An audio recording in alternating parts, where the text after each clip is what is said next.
هي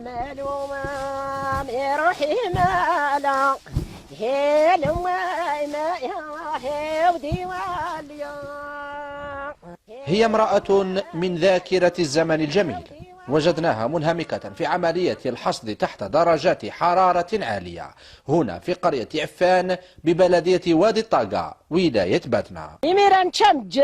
انت مجرغا مميا ثيمزين انت قسويك انت قيزلفن كل شيء انت عوان شنو يرقاز انت قلش غرسل وما تيلا الخير اسكوس الا قليل الخير كل شيء الا غرنغ الحشاوش غرنغ يقران غرنغ كل شيء الا كل الخير يلا.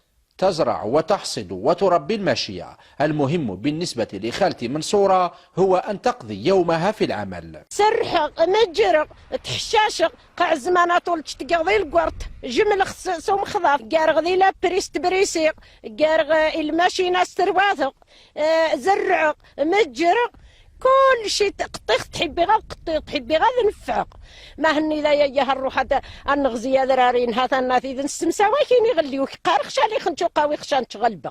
ولخالتي منصورة رأي في جيل اليوم وهذا العصر. كل شيء تقلاوا في اللانغ التفاحي تقلاوا لانجاسي تقلاوا يردني زقواغن تقلاوان كل شيء يلا البارك تقلا لاش نقولوا نلعب هذا التالي كل الخير يلا غرنا. إنها خالتي منصورة علاق المرأة الشاوية الحرة.